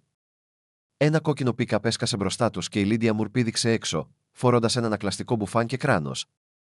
Είχε ενταχθεί στην εθελοντική πυροσβεστική ομάδα από τότε που χιονοθύελα, μία από τις λίγες που απαντούσε στο κάλεσμα. Τα μαγουλά της ήταν κοκκινισμένα, με κοκκινοπές τούφες να προεξέχουν στο πρόσωπό της κάτω από το κράνος. Θεέ μου, Ήθαν». Έτρεξε μπροστά, αρπάζοντας το σωλήν από το φορτηγό. «Θα το περιορίσουμε την κατάσταση». Ο Ήθαν, που ακόμα έβηχε, τη βοήθησε να τραβήξει το σωλήνα προς τα εμπρός. Μαζί, πάλεψαν τη φωτιά, οι σιλουέτες τους πλαισιωμένες από τη λάμψη. Οκ τους πνευμονές τους, αλλά κανένας από τους δύο σταμάτησε. Ο Ρέιντζερ κλαψούριζε. Από το κράσπεδο, το πόδι του επιδέθηκε βιαστικά με το μαντίλι της Μάρθας. Η Λιδία έτρεξε στο πλευρό του μόλις οι φλόγες άρχισαν να σβήνουν, τα χέρια της απαλά καθώς έλεγχε την αναπνοή του. «Θα γίνει καλά», είπε απαλά. «Δεύτερο βαθμό εγκάβματα. Ίσως ένα τράβηγμα, αλλά είναι δυνατός». Ο Ήθαν έπεσε δίπλα στο Ρέιντζερ, τρίβοντας την αιθάλη από το πρόσωπό του. «Είναι πιο δυνατός και από τους δύο μας». Η Λίντια χαμογέλασε αμυδρά και κοίταξε προς το εστιατόριο, που τώρα ήταν ένα σκελετός από καμένων δοκών και γκρεμισμένων τείχων. «Στέλνουν ένα μήνυμα», είπε ήσυχα. «Σε σένα, σε όλους μας». Ο Ήθαν δεν απάντησε αμέσως. Η φωτιά κροτάλιζε, σφυρίζοντας καθώς το νερό έπεφτε πάνω σε ομικρόν με τόνο, τι απομένουν. Η Μάρθα στεκόταν κοντά, κρατώντας μια καμένη φωτογραφία που είχε βγάλει από τα ερείπια. Εκείνη και ο σύζυγός της την ημέρα των εγγενείων του εστιατορίου, και οι δύο χαμογελαστοί, νέοι, ανεπηρέαστη από τα χρόνια διαφθοράς που ακολούθησαν. Όταν οι τελευταίες φλόγες έσβησαν, μόνο καπνός και καυτή θράκα. Η Λιδία γύρισε προς τον Ήθαν, με τα μάτια να λάμπουν από θυμό και εξάντληση. «Δεν μπορείς μείνεις εδώ. Θα ξαναέρθουν». Ο Ήθαν σηκώθηκε, η σιλουέτα του να ξεχωρίζει πάνω από τα ερείπια, με τον άνεμο να σφυροκοπά το καμένο παλτό του. Κοίταξε τον Ρέιντζερ, τραυματισμένο αλλά ζωντανό, και μετά στη Μάρθα, που τον παρακολουθούσε με ήσυχη πίστη. «Αν ήθελαν να κάψουν τα αποδεικτικά στοιχεία», είπε με χαμηλή φωνή. «Έπρεπε να σιγουρευτούν ότι οι μάρτυρες να καούν μαζί τους». Γονάτισε δίπλα στο Ρέιντζερ, βάζοντας το χέρι του στο κεφάλι του σκύλου. «Αν θέλουν να παίξουν με φωτιά», ψιθύρισε. «Τότε θα φροντίσουμε ότι θα καούν οι ίδιοι». Πάνω από τους, οι πρώτες νυφάδες του νέου χιονιού άρχισαν να πέφτουν, σφυρίζοντας απαλά καθώς άγγιζαν τα ακόμα καπνισμένα ερείπια. Τα ερείπια του Μαρίνα Ντάιναρ εξακολουθούσαν να καπνίζουν κάτω από το αχνό φως του πρωινού. Καπνός ανέβαινε από τα καμένα δοκάρια, στροβιλίζοντας τον κρύο αέρα σαν φαντάσματα μνήμης. Ο Ήθαν Κόουλ στεκόταν στο πεζοδρόμιο, με το παλτό του μαυρισμένο από την εθάλη. Ένας σιωπηλός φρουρός που παρακολουθούσε αυτό που κάποτε το μόνο ζεστό μέρος στο Harbor Ridge. Ο Ρέιντζερ καθόταν δίπλα του, με το ένα πόδι του επιδεμένο, μια αχνή γραμμή καμένου τριχώματος να τρέχει στο πλευρό του. Τα κεχριμπαρένια μάτια του σκύλου αντανακλούσαν τα μάτια του αφεντικού του, ήρεμα, αλλά καυτά από κάτι πιο σκληρό από τη θλίψη. Πίσω τους, η Λίντια Μουρ στεκόταν με το κράνος της κάτω από το χέρι, την ανακλαστική ταινία του πυροσβεστικού της ακακιού να λάμπει αχνά. Τα μαλλιά της, γεμάτα στάχτη, κολούσαν στα μαγουλά της. Κοίταξε προς τον Ήθαν. «Δεν θα πας στην αστυνομία, έτσι», ο Ήθαν δεν γύρισε. «Η αστυνομία το έκαψε κατέστρεψε», είπε απλά. Μέχρι το μεσημέρι, η ιστορία είχε ήδη διαδοθεί. «Ηλεκτρικό σφάλμα, τυχαία πυρκαγιά», ανέφερε η εφημερίδα. Ο Ήθαν πέταξε την εφημερίδα στο χιόνι χωρίς να διαβάσει περαιτέρω. Ήταν στρατιώτης αρκετά καιρό για να αναγνωρίζει την προπαγάνδα όταν την έβλεπε. Εκείνο απόγευμα, το τηλέφωνο του δονήθηκε με ένα μήνυμα. Κρυπτογραφημένο, σύντομο και οικείο. Ήταν από τον Ίτα Βιώτανη Μοράλες, τον παλιό του φίλο και τώρα ερευνητής πεδίου στο NCIS. «Πήραμε τα αρχεία σου. Τα στοιχεία είναι ισχυρά. Μπορούμε να ανοίξουμε μια ομοσπονδιακή υπόθεση, αλλά θα χρειαστούμε αποδείξεις για την εμπλοκή της αστυνομίας. Οτιδήποτε συνδέει το Βον άμεσα με το Χάμπτον». Ο Ήθαν το διάβασε 2 φορές και μετά κοίταξε τον Ρέιντζερ, ο οποίος κούνησε απαλά την ουρά του σαν να καταλάβαινε. «Ήρθε η ώρα να τελειώσουμε αυτό που ξεκινήσαμε», μουρμούρισε. Αργότερα εκείνο το βράδυ, μαζεύτηκαν στο μικρό υπόστεγο πίσω από τα ερείπια του εστιατορίου. Η Μάρθα είχε σώσει μερικές καρέκλες και ένα παλιό επιτραπέζιο φωτιστικό που έλαμπε αμυδρά. Η Λιδία έβαλε πάλι επίθεμα στο πόδι του Ρέρς, με το χέρι της σταθερό και απαλό. «Θεραπεύεται γρήγορα», είπε. Ο Ήθαν κούνησε το κεφάλι αδιάφορα, με το μυαλό του αλλού. Ο Μοράλες λέει: «Αν καταφέρουμε να καταγράψουμε το Βον και το Λούκας μαζί, οποιαδήποτε απόδειξη ότι να μιλάνε για τη φωτιά ή τις ψεύτικες κατηγορίες, θα είναι αρκετό για ένα ομοσπονδιακό ένταλμα». Η Μάρθα συνοφρίωσε. «Θα πρέπει να αναπλησιάσεις. Αυτοί οι 2 δεν μιλάνε πουθενά που μπορούν να τους δουν». «Τότε θα βρούμε που νομίζουν ότι είναι ασφαλείς», απάντησε ο Ήθαν. Ο Ρέιντζερ άφησε ένα χαμηλό, ήσυχο γάβγισμα. Ο Ήθαν χαμογέλασε ελαφρά. «Και θα χρειαστούμε τη βοήθειά του». Τις επόμενες ημέρες, ο Ήθαν άρχισε να εκπαιδεύει ξανά τον Ρέιντζερ χρησιμοποιώντας παλιές ασκήσεις και η 9 που δεν είχε εξασκήσει από την εποχή που υπηρετούσε. Το ξέφωτο πίσω από τα ερείπια του εστιατορίου έγινε το νέο τους πεδίο. Οι εντολές του Ήθαν ήταν σύντομες, απότομες και ακριβείς. «Κάτσε κάτω. Ψάξε. Μείνε χαμηλά». Ο Ρέιντζερ ανταποκρίθηκε με ανανεωμένη ενέργεια, κουτσένοντας την αρχή, αλλά ανακτώντας τη δύναμη του με κάθε μέρα που περνούσε. Η συγκέντρωσή του ήταν απόλυτη, τα αυτιά του στρέφονταν προς κάθε ήχο. Η Λιδία παρακολουθούσε, με σταυρωμένα χέρια, ένα μικρό χαμόγελο να σχηματίζεται παρά την ένταση που τους κάλυπτε. «Δεν τον εκπαιδεύεις, απλά τον εκπαιδεύεις», είπε. «Θυμάσαι ποιος ήσουν». Ο Ήθαν την κοίταξε, με τον υδρότα να λάμπει στο μέτωπό του. «Αυτός που ήμουν σκότωσε ανθρώπους να σκοτώσουν. Αυτός που είμαι τώρα πρέπει να ολοκληρώσει αυτό που εκείνοι δεν μπόρεσαν». Εκείνη δεν διαφώνησε. Ανταυτού, γονάτισε δίπλα στο Ρέιντζερ και το χάιδεψε πίσω από το αυτί. «Ξέρεις, ο μπαμπάς μου ήταν πεζοναύτης», είπε απαλά. Πέθανε στο Κανταχάρ όταν ήμουν 16. Συνήθιζε έλεγε: «Οι στρατιώτες δεν πεθαίνουν προστατεύοντας σημαίες, πεθαίνουν προστατεύοντας ανθρώπους». Ο Έθαν επιβράδυνε τις κινήσεις του. Την κοίταξε πραγματικά, και είδε όχι μόνο καλοσύνη, αλλά και μια ήρεμη δύναμη. «Υπηρέτησα στο Κανταχάρ», είπε. «Ίσως διασταυρωθήκαμε με τη μονάδα του». Εκείνη κούνησε το κεφάλι, χαμογελώντας ελαφρά. «Ίσως. Ίσως απλά μου θυμίζεις αυτό που πίστευε». Το επόμενο βράδυ, η Μάρθα μπήκε βιαστικά με πληροφορίες. Τα μαγουλά της ήταν κοκκινισμένα από το κρύο, και η αναπνοή της ήταν σύντομη. «Έμαθα από έναν από τους ψαρά. Ο Βον θα συναντήσει τον Λούκα στη Μαρίνα απόψε. Ιδιωτικά. Χρησιμοποιούν την παλιά αποθήκη κοντά στην προβλήτα 9. Ο Ήθαν άρπαξε το παλτό του. Εκεί εκφορτώνουν τα φορτία της εταιρείας Βιτρίνα, είπε. Γύρισε προς τη Λιδία. Καταγράφουμε τα πάντα. Μείνε μακριά από. Θα έρθω, επέμεινε εκείνη. Δίστασε, αλλά μετά κούνησε το κεφάλι. Εντάξει, αλλά μείνε κοντά στο Ρέιντζερ. Αυτός θα καταλάβει αν κάτι δεν πάει καλά. Η Μαρίνα ήταν καλυμμένη από ομίχλη όταν έφτασαν. Ο αέρας μύριζε αλάτι και ντίζελ, το νερό χτυπούσε ήσυχα στα ξύλινα στήλους.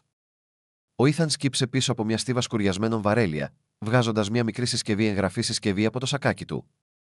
Ο Ρέιντζερ έμεινε χαμηλά δίπλα του, με τα μάτια να λάμπουν. Η Λιδία ρύθμισε τη μικρή κάμερα που ήταν δεμένη γύρω από το κολάρο του σκύλου, μια μικρή GoPro που είχε δανειστεί από έναν από τους πυροσβεστών. Θα καταγράψει τόσο ήχο όσο και βίντεο, ψιθύρισε. Ο Ήθαν χαμογέλασε ελαφρά. Καλή σκέψη. Μέσα από την ομίχλη, τα φώτα των αυτοκινήτων τρεμόπαιζαν. Ένα μαύρο SUV σταμάτησε κοντά στην αποβάθρα. Ο Λούκας Χάμπτον βγήκε πρώτος, φορώντας ένα γκρι παλτό και δερμάτινα γάντια, με έκφραση ξινή. Ο αρχηγός Ριτβόν ακολούθησε, με τη στολή του κρυμμένη κάτω από ένα μακρύ παλτό. Μιλούσαν με χαμηλές φωνή, αλλά η κάμερα έπιασε τη συζήτηση. Η αναφορά λέει ότι ήταν ηλεκτρικό. Ο Βον μουρμούρισε. Δεν χρειάστηκε. Ο τόνος του Λούκας ήταν ψυχρός. Δεν ενδιαφέρομαι για τις αναφορές. Με ενδιαφέρουν τα αποτελέσματα. Η φώκια είναι ακόμα ζωντανή και η γυναίκα του εστιατορίου μιλάει πάρα πολύ. Δεν μπορώ να το συλλάβω ξανά χωρίς λόγο. Ο Βον έσπασε. Ο Λούκας χαμογέλασε ειρωνικά. Τότε βρες λόγο.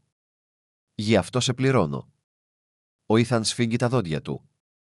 Αναγκάζει τον εαυτό του να μείνει ακίνητος, να συνεχίσει να αναπνέει ομαλά καθώς ο Ρέιντζερ κατέγραφε κάθε λέξη. Η ομίχλη έγινε πιο πυκνή, οι ήχοι του λιμανιού ενισχύονταν κάθε ψιθυριστή πρόταση. Μετά από 10 τεταμένα λεπτά, ο Λούκας γύρισε να αναφύγει. Ο Βον άναψε ένα τσιγάρο, κουνώντας το κεφάλι του. «Θα μας φέρεις μπελάδες εμάς τους δύο», μουρμούρισε. Η απάντηση του Λούκας ήταν αδύναμη, αλλά κοφτή. «Αν καεί αυτή η πόλη, θα καεί με τους δικούς μου όρους». Αυτό ήταν αρκετό. Ο Ήθαν έσφιξε το χέρι της Λίδια το χέρι της Λιδίας. Το καταλάβαμε. Αλλά καθώς άρχισαν να επιστρέφουν στις σκιές, ο Ρέιντζερ πάγωσε. Ένα δεύτερο SUV είχε σταματήσει στο άκρο της αποβάθρας, χωρίς διακριτικά, με τα φώτα σβηστά. Δύο άντρες βγήκαν έξω, με φακούς σκούπιζαν την ομίχλη. Ένας από αυτούς φώναξε «εσύ εκεί, πάμε», σφύριξε. Έτρεξαν, κρατώντας χαμηλά μεταξύ τα κοντέινερ. Ο Ρέιντζερ έτρεξε μπροστά, καθοδηγώντας τους προς τον παράδρομο. Οι σφαίρες σφύριζαν στη νύχτα, προειδοποιητικές βολές δυνατές και κοντά. Η Λίδια σκόνταψε, το χέρι της άγγιξε το χέρι του Ήθαν. Βούτυξαν πίσω από μια στίβα διχτυών, με τις καρδιές τους να χτυπούν δυνατά. Ο Ήθαν κοίταξε το Ρέιντζερ. «Έχεις ακόμα το βίντεο». Η κάμερα του σκύλου φωτιστικό της κάμερας αναβόσβησε μία φορά. Η εγγραφή συνεχίζεται. Ο Ήθαν εξέπνευσε. Καλό παιδί. Δραπέτευσαν μέσω του τούνελ συντήρησης υπό το πύρ 7, βγαίνοντας κοντά στο κυματοθράφστη όπου τους περίμενε το φορτηγό τους. Σε όλη τη διαδρομή της επιστροφής, κανένας από τους δύο δεν μίλησε. Η αδρεναλίνη είχε εξαντληθεί, αφήνοντας μόνο σιωπή και κρύο. Μέσα στο φορτηγό, ο Ήθαν τελικά σύνδεσε την κάμερα με το λάπτοπ του. Η αναπαραγωγή ήταν καθαρή. Οι φωνές του Λούκας και του Βον ήταν αδιαμφισβήτητες. Επισύναψε το αρχείο σε ένα κρυπτογραφημένο μήνυμα που απευθυνόταν στον Ιταβιώτανη Μοράλες. Τα δάχτυλά του αιωρούνταν πάνω από το πληκτρολόγιο πριν αρχίσει να πληκτρολογεί. Τα αποδεικτικά στοιχεία εξασφαλίστηκαν. Θα κινηθούν σύντομα. Είμαστε έτοιμοι. Η απάντηση ήρθε 5 λεπτά αργότερα. Ελήφθη. Μείνε στη θέση σας. Η ομάδα έρχεται. Μην εμπλακείτε μέχρι να φτάσουμε. Ο Ήθαν κοίταξε την οθόνη για αρκετή στιγμή και μετά έκλεισε το λάπτοπ. Η Λίντια τον κοίταξε. Λοιπόν, τελείωσε. Κούνησε το κεφάλι του. Όχι, δεν θα περιμένουν να χτυπήσουμε. Θα έρθουν πρώτοι. Έξω, η ομίχλη πυκνώθηκε ξανά, καταπίνοντας τα τελευταία ίχνη από τα φώτα του λιμανιού. Ο Ρέιντζερ σήκωσε το κεφάλι του, τα αυτιά του κούνησαν προς κάποιο μακρινό ήχο που μόνο αυτός μπορούσε να ακούσει. Ο Ήθαν έβαλε το χέρι του στην πλάτη του. Ο μικρόν με τόνο, τι και να συμβεί μετά, μουρμούρισε. Θα κρατήσουμε τη γραμμή. Ο άνεμος ήρθε πρώτος, χαμηλός, γοερός και ανήσυχος, σέρνοντας τη μυρωδιά της θάλασσας στις παγωμένες αποβάθρες του Harbor Ridge. Ο ουρανός πάνω από την ακτογραμμή είχε το χρώμα του σιδήρου, η καταιγίδα φουσκώνει σαν ζωντανόων. Ο Ήθαν Κόουλ στεκόταν στην άκρη της αποβάθρας, με το σακάκι του να χτυπιέται από τον άνεμο, τα μάτια του καρφωμένα στον γκρίζο ορίζοντα. Είχε είδε καταιγίδες σαν αυτή στο παρελθόν, όχι μόνο στο καιρό, αλλά και στους ανθρώπους.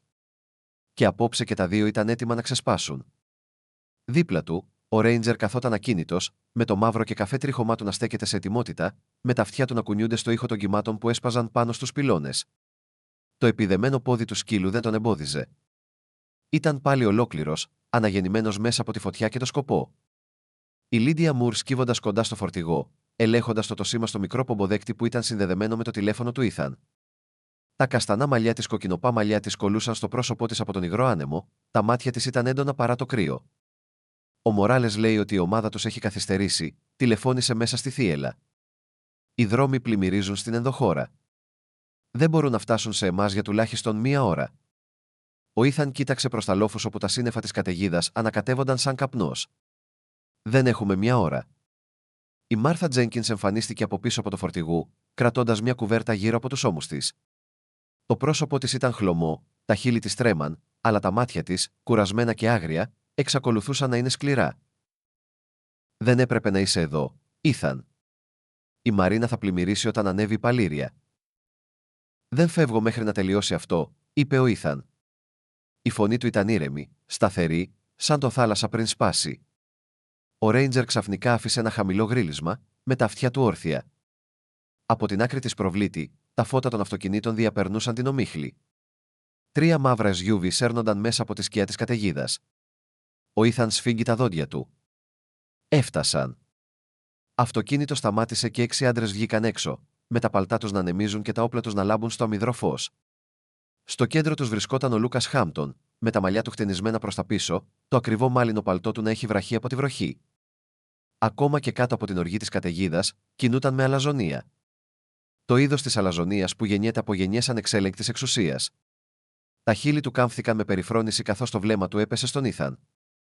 Δεν ξέρεις πότε να εξαφανιστείς, έτσι δεν είναι. Ο Ήθαν δεν κουνήθηκε. Υπηρέτησα σε χώρες όπου οι δειλοί κρύβονταν πίσω από ψέματα, Λούκας. Μου θυμίζεις όλους αυτούς. Ο Λούκας χαμογέλασε ελαφρά, βγάζοντας ένα πιστόλι από το παλτό του. Τότε θα εκτιμήσεις αυτό που θα ακολουθήσει. Καθαρό, γρήγορο και ξεχασμένο, όπως εκείνο το εστιατόριο. Η στιγμή διακόπηκε από το βροντό στην άλλη άκρη του κόλπου. Ένας από τους άντρες του Λούκας πυροβόλησε πρώτος. Ο Ήθαν βούτυξε πίσω από μια στίβα κυβότια, τραβώντας τη Μάρθα μαζί του. Οι σφαίρες χύζαν τον αέρα, προκαλώντας μεταλλικά αντικείμενα. Ο Ρέιντζερ γάβγιζε οργισμένα, επιτέθηκε, περνώντας ανάμεσα από τα αποβάθρες με την ακρίβεια ενός στρατιώτη. Έπεσε πάνω στον πλησιέστερο οπλοφόρο, ρίχνοντας πίσω σε μια λακκούβα πριν να υποχωρήσει για να καλυφθεί. Η Λιδία σκαρφάλωσε στο πίσω μέρος του φορτηγού, τραβώντας ένα πυροβόλο. Τα χέρια της έτρεμαν, αλλά η στόχος της ήταν ακριβής. Η φωτοβολίδα έσκασε πάνω από το λιμάνι, ένα φλεγόμενο κόκκινο φως που έσχιζε την καταιγίδα. Αυτό θα τους προσελκύσει, φώναξε. Ο Λούκας γύρισε προς το μέρος της, με τα μάτια του να λάμπουν. «Πιάστε την!» Ένας από τους μπράβους όρμησε προς τη Λιδία. Ο Ρέιντζερ τον εμπόδισε, με τα δόντια του βυθίζοντας τα δόντια του στο μανίκι του άντρα καθώς συνετρίβησαν στο κυγκλίδωμα. Η Λιδία σκόνταψε προς τα πίσω, τα μποτάκια της γλίστρησαν στις ολισθηρές ανίδες και ξαφνικά έπεσε, με το μαύρο νερό να κυλάει από κάτω. «Λιδία!» φώναξε ο Ήθαν. Ο Ρέιντζερ άφησε τον άντρα και βούτυξε πίσω της χωρίς δισταγμό, το σώμα του να κόβει τη βροχή σαν μια σκοτεινή γραμμή. Το νερό τους κατάπιε και τους δύο. Ο Ήθαν έτρεξε στην άκρη, με την καρδιά του να χτυπάει δυνατά. Για ένα δευτερόλεπτο δεν υπήρχε τίποτα, μόνο κύματα και αφρός. Τότε ο Ρέιντζερ αναδύθηκε, σύροντας τη Λίντια προς τα πασάλια με τα δόντια του σφιγμένα στο μπουφάν της. Ο Ήθαν σκύψε, τραβώντας και τους δύο προς τα πάνω, που έβηχαν και έτρεμαν. Η Λιδία αναστέναξε. «Με έσωσε». Ο Ήθαν άρπαξε το βρεγμένο τρίχωμα του Ρέρς γούνα του Ρέρς, ψιθυρίζοντας «Καλό παιδί». «Καλό στρατιώτη». Αλλά η μάχη δεν είχε τελειώσει. Ο Λούκας προχώρησε μέσα στη βροχή, πλαισιωμένος από τους δύο άντρες που είχαν απομείνει.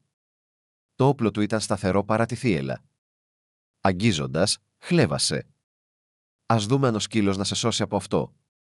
Πριν προλάβει να πυροβολήσει, ένας δεύτερος πυροβολισμός έσπασε το χάος. Πιο έντονος, πιο κοντά. Ο Λούκας ταλαντεύτηκε, με τα μάτια ορθάνυχτα, καθώς το αίμα άρχισε να ρέει κατά μήκος του ώμου του. Το πιστόλι γλίστρισε από το χέρι του. Πίσω του στεκόταν ο αρχηγός Ριτβόν, με τη στολή του μουσκεμα, το πρόσωπό του χλωμό και καταβεβλημένο. «Πέτα το, Λούκας», φώναξε ο Βον, αν και η φωνή του έτρεμε. Είπες ότι κανείς δεν θα πάθαινε κακό». Ο Λούκας γύρισε, με έκφραση δυσπιστίας στο πρόσωπό του. «Αδύναμε ποντίκι», σφύριξε. «Νομίζεις ότι αν με πυροβολήσεις θα καθαρίσεις το όνομά σου?» Το σαγόνι του Βον έτρεμε. «Δεν πεθαίνω για τα εγκλήματα της οικογένειάς σου». Σήκωσε πάλι το όπλο, αλλά το χέρι του έτρεμε, ένας άντρας συντριμμένος από το βάρος της δικής του ενοχής. Ο Λούκας όρμησε μπροστά, αρπάζοντας την κανόνη, και οι δύο πάλεψαν. Άλλη πυροβολισμός ακούστηκε. Ο Βον έπεσε πρώτος. Ο Λούκας στάθηκε πάνω του, λαχανιάζοντας, με αίμα να τρέχει στο παλτό του. Ο Ήθαν πυροβόλησε μία φορά. Η σφαίρα χτύπησε το ξύλινο στήλο λίγα εκατοστά από το χέρι του Λούκας, αναγκάζοντας τον να ρίξει το όπλο. «Αρκετά», είπε ο Ήθαν, προχωρώντας μπροστά μέσα στη βροχή. «Τελείωσε». Ο Λούκας τον κοίταξε, με το στήθος να αναπνέει βαριά, τα μάτια του γεμάτα μίσος και φόβο. «Νομίζεις ότι αυτό αλλάζει κάτι? Άντρες σαν εμένα δεν πηγαίνουν στη φυλακή. Αγοράζουμε την ελευθερία μας». «Όχι αυτή τη φορά», ακούστηκε μια φωνή από πίσω. Μια σειρά από μαύρα φορτηγάκια μπήκε στο λιμάνι, με φώτα να αναβοσβήνουν μέσα στη καταιγίδα. «Ενσιαΐες». Ο άνεμος φύσαγε δυνατά καθώς ο πράκτορας Νίτα Βιότανη Μοράλες βγήκε έξω, με το σκούρο παλτό του να χτυπιέται στη βροχή. Ήταν ένας ψηλός άντρας στα 40 του με γκρίζα μαλλιά στα κρόταφα, έντονο αγώνι και στάση στρατιώτη. Τα μάτια του έσκαψαν τη σκηνή, τα πτώματα στην αποβάθρα, τις φλόγες που τρεμόσβηναν από ένα σπασμένο αγωγού αερίου, τη σφραγίδα που στεκόταν σταθερά με ένα γερμανικό πιμενικό στο πλευρό του. «Λοχεία Κόουλ», φώναξε ο Μοράλες, υψώνοντας τη φωνή του πάνω από τον άνεμο. «Καλά τα πήγες. Θα αναλάβουμε εμείς από εδώ». Ο Λούκας προσπάθησε να τρέξει προς το SUV του, αλλά δύο ομοσπονδιακοί πράκτορες τον έριξαν στο έδαφος. Η Μάρθα, κρατώντας το χέρι της όπου ένα θράψμα την είχε κόψει βαθιά, παρακολουθούσε με τρεμάμενη ανακούφιση καθώς οι χειροπέδες κλείνουν γύρω από τον αέρα του Harbor Ridge. Η βροχή έπεφτε πιο δυνατά, χτυπώντας τις μεταλλικές στέγες. Η Λιδία έσκυψε πάνω στο κράσπεδο, μουσκεμα και τρέμοντας, αλλά ζωντανή. Ο Ρέιντζερ πίεσε το πόδι της, γκρινιάζοντας απαλά. Αυτή γονάτισε και φίλησε την κορυφή του βρεγμένου κεφάλι του. «Είσαι ο ήρωάς μου», ψιθύρισε. Ο Ήθαν παρακολουθούσε το Μαράλας να επιβλέπει τις συλλήψεις. Η Μπέλ Χάμπτον, που περίμενε σε ένα από τα αυτοκίνητα, φώναξε στους πράκτορες πριν τη σύρουν έξω, με το μάσκαρα να τρέχει στο πρόσωπό της. Δεν μπορείτε να το κάνετε αυτό». «Ο πατέρας μου», Μοράλες της έκοψε με ψυχραιμία. «Ο πατέρας σου είναι υποέρευνα στην Ουάσιγκτον. Ίσως θα ήθελες να ανακαλέσεις έναν δικηγόρο αντί για αυτόν». Καθώς το τελευταίο όχημα έφευγε από το λιμάνι, άρχισε να ξεσπάει η καταιγίδα.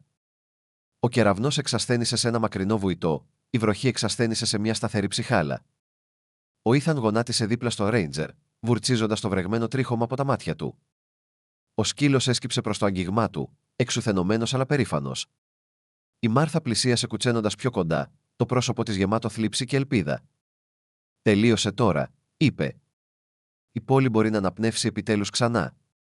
Ο Ήθαν κοίταξε προς το σκοτεινό νερό, όπου η πρώτη αχνή λάμψη της αυγής ανέτελε πίσω τα σύννεφα. «Ναι», είπε απαλά. «Τελείωσε». Έβαλε το χέρι του στο λαιμό του Ρέρς, νιώθοντας το σταθερό χτύπο της καρδιάς κάτω από το τρίχωμα. «Είμαστε σπίτι, φίλε». Ο άνεμος μετέφερε τα λόγια πέρα από το λιμάνι, όπου η παλήρια τελικά άλλαζε. Η άνοιξη επέστρεψε στο Harbor Ridge με ήσυχα βήματα. Το χιόνι που κάποτε κάλυπτε το λιμάνι, έλειωσε σε ασημένια ριάκια που ρέουν προς τη θάλασσα, μεταφέροντας μαζί του τις τάχτες του χειμώνα. Η καταιγίδα είχε περάσει πριν από μήνες, αλλά η μνήμη της συνεχιζόταν στον αέρα της πόλης που μύριζε αλάτι, θυμίζοντας πόσο κοντά είχαν φτάσει στο να χάσουν τα πάντα. Ο Ήθαν Κόουλ στεκόταν κοντά στην άκρη της ανακαινισμένης μαρίνας, τα μάτια του να ακολουθούν ορίζοντα, όπου τα πρώτα χρώματα της αυγής άγγιζε τα κύματα. Φαινόταν πιο δυνατός τώρα, αν και ένα χνόουλι στο αριστερό του μάγουλο, ένα σημάδι που του άφησε από τη νύχτα που κάηκε το εστιατόριο. Ο χρόνος του είχε δώσει πίσω τη δύναμή του, αλλά όχι και την ανησυχία του. Γι' αυτό, είχε βρει ένα άλλο είδος αποστολή. Το κέντρο εκπαίδευσης σκύλο λιμανιού βρισκόταν στο λόφο πάνω από τις αποβάθρες, ένα ανθεκτική ξύλινη κατασκευή βαμμένη σε ζεστούς αποχρώσεις του λευκού και του μπλε ναυτικού. Το κτίριο ήταν κάποτε ένα εγκαταλελειμμένο, που τώρα είχε μετατραπεί από τα χέρια των κατοίκων της πόλης. Πινακίδα του έφερε τη σιλουέτα ενός γερμανικού πιμενικού εν κινήσει, και από κάτω τις λέξεις «τιμή», «πίστη», «δεύτερες ευκαιρίες». Ο Ήθαν διάβαζε αυτές τις λέξεις κάθε πρωί πριν ξεκλειδώσει τις πόρτες. Μέσα, ο ήχος από γαυγίσματα και γέλια γέμιζε τον αέρα. Δεκάδες σκυλιά, μερικά κουτσένοντας, μερικά νέοι, μερικοί γκρίζοι και κουρασμένοι, έτρεχαν τον περιφραγμένο χώρο εκπαίδευσης, με τα περιλέμια τους να λάμπουν με τις καινούριες ταμπέλες τους. Και στο κέντρο όλων αυτών βρισκόταν ο Ρέιντζερ. Το τρίχωμά του είχε ξαναμεγαλώσει πυκνό και γυαλιστερό, η ελαφριά ουλή στο πλευρό του ήταν. Ήταν μεγαλύτερος, 7 χρόνια σύμφωνα με τον υπολογισμό του Ήθαν, αλλά οι κινήσεις του ήταν όσο ποτέ. Όταν γάβγιζε, τα νεότερα σκυλιά πάγωναν, κοιτάζοντάς το με το σεβασμό που δείχνουν οι στρατιώτες στο διοικητή τους. Η Λίντια Μουρ βγήκε από το κεντρικό κτίριο, κρατώντας ένα clipboard και μια κούπα τμού καφέ. Το φως του ήλιου έπεφτε τις κοκκινοπές αποχρώσεις στα μαλλιά της, τα οποία τώρα φορούσε χαλαρά δεμένα. Το πυροσβεστικό είχε αντικατασταθεί από ένα απλό ναυτικό πουλόβερ και ξεθοριασμένα τζιν, αλλά η αποφασιστικό της ύφος παρέμεινε το ίδιο. Χαμογέλασε όταν είδε τον Ήθαν. Μόλις λάβαμε άλλη μια αίτηση υιοθεσίας. 2 πρώην αστυνομικοί σκύλοι από το Μέιν. Ο ιδιοκτήτης λέει ότι χρειάζονται ένα ήσυχο μέρος για να αναρρώσουν πριν τοποθετηθούν ξανά. Ο Ήθαν κούνησε το κεφάλι, πίνοντας μια γουλιά καφέ.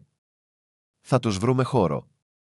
Η Μάρθα Τζένκινς εμφανίστηκε από την είσοδο του γραφείου φορώντας μια ποδιά με λουλούδια και ένα φωτεινό κίτρινο μαντίλι που την έκανε να φαίνεται νεότερη από την ηλικία της. Τα μάτια της, που κάποτε ήταν κουρασμένα, τώρα λάμπουν κάτι νέο σκοπό. Και το πρωινό σχεδόν έτοιμο, ανακοίνωσε με υπερηφάνεια. Μην νομίζεις ότι το να διευθύνεις μια ομάδα διάσωσης σημαίνει ότι μπορώ να παραλείψω τις τηγανίτες μου, κύριε Navy SEAL. Ο Ήθαν γέλασε και άφησε κάτω το φλιτζάνι του. Ούτε που θα το σκεφτόμουν, κυρία μου. Η ζωή είχε ξαναβρει το ρυθμό της. Η είδηση κέντρου διαδόθηκε σε όλη την πολιτεία, προσελκύοντας δωρεές και εθελοντές. Το NCIS έστειλε μια επίσημη επιστολή πλαισιωμένη στο γραφείο του Ήθαν, επενώντας την και επιβεβαιώνοντας την επιτυχή δίκη του Λούκας Χάμπταν. Το όνομα του Βόγκ εμφανιζόταν στην αναφορά, με μια μόνο γραμμή, που ανέφερε ότι είχε αποβιώσει εν όρη υπηρεσίας, βοηθώντας την Ομοσπονδιακή. Ο Ήθαν συχνά σταματούσε όταν διάβαζε αυτή τη γραμμή, όχι με θυμό, αλλά με βαρύ, ήσυχο σεβασμό. Μερικοί άντρες έσπασαν πολύ αργά, αλλά τουλάχιστον ο Βόν είχε προσπαθήσει. Κάτω κοντά την προκυμαία, οι κάτοικοι της πόλης είχαν άρχισα να ξαναχτίζουν το Marina Diner. Τα θεμέλια ήταν καινούρια, αλλά το πνεύμα ήταν το ίδιο. Η μυρωδιά του καφέ και του τηγανιτού μπέικον θα επέστρεφε σύντομα στα πρωινά του Harbor Ridge. Την ημέρα που ξεκίνησαν οι εργασίες, κάθε εργάτης βρήκε ένα γραμματοκιβώτιο και ένα χειρόγραφο σημείωμα που άφησε η Μάρθα. Για κάθε καρδιά που έμεινε, όταν ο φόβος έλεγε «τρέξε». Την ίδια εβδομάδα, η Λιδία φύτεψε ένα μικρό δενδρίλιο βελανιδιάς κοντά στην άκρη του γκρεμού, με θέα στο νερό. Ο Ήθαν τη βοήθησε να σκάψει την τρύπα και, όταν τελείωσε, τοποθέτησαν μια μεταλλική πλάκα στη βάση του. Η χάραξη ήταν απλή, αλλά δυνατή. Για όσους εξακολουθούν να προστατεύουν όταν κανείς άλλος δεν το κάνει. Ο Ρέιντζερ κάθισε δίπλα τους καθώς στεκόντουσαν σιωπή, με την ουρά του να αγγίζει απαλά την πότα της Λιδίας. «Πιστεύεις ότι θα το ενέκρινε?» ρώτησε απαλά. Η φωνή του Ήθαν ήταν χαμηλή. Θα το αποκαλούσε το σωστό είδος μάχης. Οι εβδομάδες έγιναν μήνες. Το καλοκαίρι έφτασε απαλά στην ακτή. Ο αέρας γέμισε με το άρωμα του πεύκου και των φυκιών, και οι μέρες μακρύνθηκαν σε χρυσές ώρες. Το κέντρο και η Εννέα έγινε κάτι περισσότερο από ένα καταφύγιο. Έγινε μια κοινότητα. Τα παιδιά της περιοχής ήρθαν να μάθουν πώς να χειρίζονται σκυλιά διάσωσης. Οι ψαράδες δώρισαν τα περισσεύματα ψάρια για τροφή, και βετεράνοι από κοντινές πόλεις επισκέπτονταν το κέντρο τα Σαββατοκύριακα, βοηθώντας την εκπαίδευση τα ζώα ή απλά κάθονταν ήσυχα δίπλα στους φράχτες, παρακολουθώντας τα σκυλιά να τρέχουν. Ο Ήθαν συχνά βρισκόταν γαλήνη σε αυτές στιγμές, καθισμένος δίπλα στο γήπεδο εκπαίδευσης με τους φύλακες ξαπλωμένους στα πόδια του. Τα ουλές, οι αναμνήσεις, οι καταιγίδες, όλα τα είχαν οδηγήσει εδώ. Εξακολουθούσε να φέρει την πειθαρχία ενός πεζοναύτη, το ένστικτο να πολεμά, αλλά τώρα οι μάχες του ήταν για ζωές που δεν μπορούσαν να μιλήσουν για τον εαυτό τους. Ένα απόγευμα, καθώς ο ήλιος άρχιζε να δείει, η Λιδία τον πλησίασε με ένα φάκελο στα τα χέρια της. «Έχει έρθει κάποιος να σε δει», είπε με ένα υπονοούμενο χαμόγελο. Ένας άντρας με μια καθαρή στολή βγήκε από την πύλη. Ο καπετάνιος James Rowe, ψηλός, μελαψός, με αδιαμφισβήτητα στρατιωτική στάση. Συστήνονταν με μια σφιχτή χειραψία. «Ο Νίτα Βιωτανή Μοράλες στέλνει τους χαιρετισμούς του», είπε, «πιθανότατα δεν θα ερχόσασταν στην Ουάσιγκτον, οπότε σκέφτηκε να σας το φέρω ο ίδιος». Έδωσε στον Ήθαν ένα μικρό μεταλλικό κουτί. Μέσα υπήρχε ένα μετάλλιο, το ομοσπονδιακό μετάλλιο για την πολιτική ανδρεία. Ο Ήθαν το κοίταξε, σιωπηλός για. Μετά έκλεισε το κουτί και την επέστρεψε. «Πες στο Μοράλες ότι το μετάλλιο ανήκει σε όλους μας, ειδικά σε αυτόν». Η Ρόουζ χαμογέλασε. «Θα του το πω». Είπε, «την επόμενη φορά που θα έρθει στην Ουάσιγκτον, κερνάω το δείπνο κερασμένο από αυτόν». Ο Ήθαν χαμογέλασε ελαφρά. «Θα τον κρατήσω στο λόγο του». Καθώς ο καπετάνιος έφευγε, η Λίντια κοίταξε τον Ήθαν, με απαλή. «Θα μπορούσες να το κρατήσεις, ξέρεις». Αυτό σήκωσε τους ώμους. «Έχω ήδη πάρει την ανταμοιβή μου». Το βλέμμα του στράφηκε προς τον Ρέιντζερ, που κυνηγούσε μια μπάλα στο γήπεδο με μια ομάδα παιδιών. Το επόμενο πρωί, η ομίχλη κάλυψε την ακτή, τυλίγοντας τον φάρο που βρισκόταν στην άκρη της κορυφογραμμής. Ένα παλιό κτίριο που είχε ανακαινιστεί από τους. Ο Ήθαν περπατούσε συχνά εκεί με τον Ρέιντζερ την αυγή. Η ακτίνα του φάρου διαπερνούσε την ομίχλη και ο ήχος των γλάρων αντιχούσε πάνω από τα κεφάλια τους. Εκείνο το πρωί δεν ήταν διαφορετικό. Ο Ήθαν πέταξε μια φθαρμένη μπάλα του τένις μέσα στην γκρίζα ομίχλη και ο Ρέιντζερ έτρεξε να την πιάσει, η σιλουέτα του να χάνεται μέσα στην ομίχλη. Όταν ο σκύλος επανεμφανίστηκε, κουνώντας την ουρά του, με την μπάλα περήφανα στα σαγόνια του. Ο Ήθαν χαμογέλασε, με το είδος του χαμόγελου που μόνο όταν ένας άντρας ξέρει ότι επιτέλους γύρισε σπίτι. Γονάτισε, ξύνοντας το αυτί του Ρέρς. «Καλό παιδί», ψιθύρισε. «Τα καταφέραμε». Το φως του φάρου έπεσε πάνω τους, χρυσό σε αντίθεση με το απαλό πρωινό, και για πρώτη φορά μετά από πολύ καιρό, ο Ήθαν δεν κοίταξε προς τον ορίζοντα, αναζητώντας έναν άλλο πόλεμο. Κοίταξε κάτω στο έδαφος κάτω από τα πόδια του και κατάλαβε ότι η ειρήνη είχε επιτέλους αποφασίσει να μείνει. Μερικές φορές τα θαύματα δεν έρχονται με βροντές ή φωτιά από τον ουρανό. Έρχονται αθόρυβα, μέσω ενός ανθρώπου που αρνείται να τα παρατήσει, μέσω ενός σκύλου που αγαπά χωρίς ερωτήσεις, μέσω μιας πόλης που επιλέγει να ξαναχτίσει αντί να ξεχάσει. Το χέρι του Θεού κινείται όχι μόνο στις καταιγίδες που επιβιώνουμε, αλλά και στην ειρήνη που μαθαίνουμε να προστατεύουμε μετά. Αν έχετε χάσει ποτέ κάτι ή κάποιον, θυμηθείτε αυτό. Ακόμα και από τις τάχτες, μπορεί να φέρει νέα ζωή, νέο σκοπό και νέα δύναμη. Μοιραστείτε αυτή την ιστορία, αν πιστεύετε στις δεύτερες ευκαιρίες. Σχόλια για το που την παρακολουθείτε και εγγραφείτε, ώστε αυτές οι ιστορίες ελπίδας να συνεχίσουν να φτάνουν σε άλλους που τις χρειάζονται. Ήθε ο Θεός να σας ευλογεί και το σπίτι σας με θάρρος, θεραπεία και το ήσυχο θαύμα μιας πιστής καρδιάς. Αμήν.